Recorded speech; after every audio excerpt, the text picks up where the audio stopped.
bonsoir à toutes et à tous. Je vous souhaite la bienvenue dans cette édition spéciale sur la ville de Vavoie, dans le centre-ouest de la Côte d'Ivoire. Nous irons à la rencontre de certains acteurs clés du secteur informel de la région.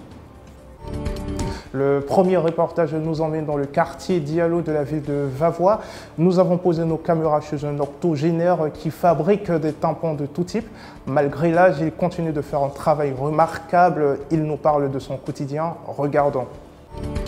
Nous sommes à Vavoie, précisément au quartier Diallo, dans l'atelier du vieux Samba. Faut dire qu'après la perte de son père, le vieux Samba décide d'arrêter l'école et d'apprendre un métier. Bon, quel métier il a décidé d'apprendre? C'est la fabrication des tampons.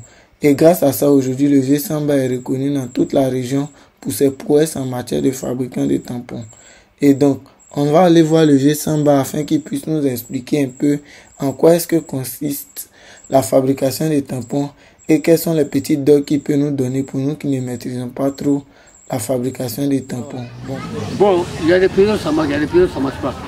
Cette année, l'arrangement des tampons, bon, au niveau des enseignants, avant, c'est dès le mois de septembre que ça s'est commencé à marcher.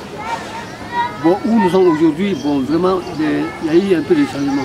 Parce que c'est dans ce moment que je commence à voir mes clients enseignants. Ils disent de ne pas dépasser 2500 pour les enseignants, pour faciliter leur vie. Si c'est un tampon à 5000, les enseignants ne pourront pas. Donc moi aussi, j'ai accepté, parce qu'ils étaient prêts à répandre le banc. Bon les gars, vous avez vu, vous avez entendu aussi. Bon, en tout cas, dans tout ce que je l'ai dit là, moi je retiens que pour fabriquer tampons là, c'est pas facile. C'est difficile.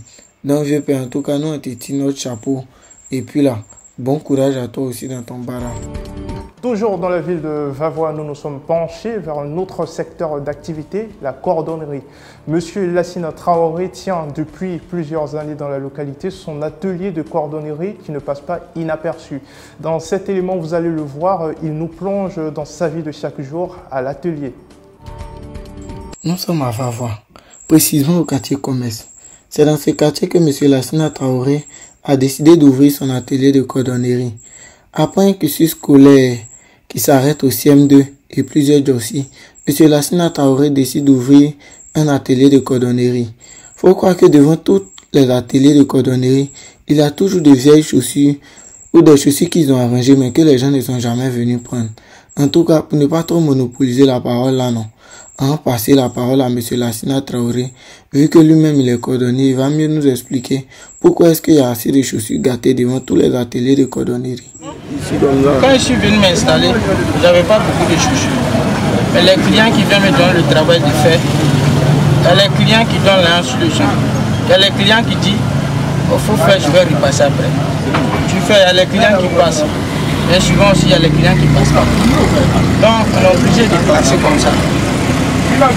Si la table est remplie, on place les deux chaussures, tout cela c'est fini. Bon les gars, vous avez vu, vous avez entendu aussi. C'est ça qui est ça, c'est ça qui est là-haut. Donc grâce au vieux Lassine Traoré, maintenant on sait pourquoi est-ce qu'il y a beaucoup de chaussures gâtées devant chez les cordonniers. Les gars, vous aussi pardonnez.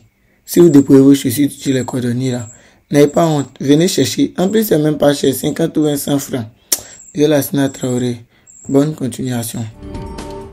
Nous allons maintenant à la découverte d'un vendeur ambulant. Il s'appelle Moussa Zakou. Il vend des chaussures dans plusieurs quartiers de la ville. Nous l'avons aujourd'hui trouvé au quartier Marché. Il nous a relevé quelques-unes de ses difficultés. Je vous propose de le découvrir dans cet élément. Les vendeurs ambulants, communément appelés les vendeurs tout-terrain, sont des vendeurs qui vendent sans toutefois avoir de local fixe. C'est le cas de Moussa Zakou, qui est vendeur ambulant de chaussures au quartier Marché dans la ville de Vavoie. Ce qui me plaît avec ces vendeurs, c'est leur courage. Parce que chaque matin, ils vont enlever les marchandises pour venir placer. Chaque soir aussi, ils vont enlever encore pour aller garder. C'est comme ça qu'eux, ils font chaque jour. Et donc, on va demander à Moussa Zakou de nous dire comment est-ce qu'eux, ils s'arrangent en saison de pluie. Parce que imagine s'il pleut 10 fois dans la journée, comment est-ce qu'ils vont s'arranger? Bon, pour ne pas monopoliser la parole, allons écouter le vieux père Zakou. Je suis content de voir, une fois que la pluie, je vois souvent le ciel là s'abonde, je réunis les soucis et puis je referme. Quand la pluie s'arrête et puis je viens installer, même chose comme ça. Donc si dans une journée, saison de pluie, il pleut 10 fois, c'est pour intervenir. Si ça vient 10 fois, c'est 10 fois, et une fois que c'est arrêté, c'est ouvre encore. Et tout, on a fait des pluies, on a fait des soleils. Parce que le soleil, ça change les couleurs. Il a plu aussi.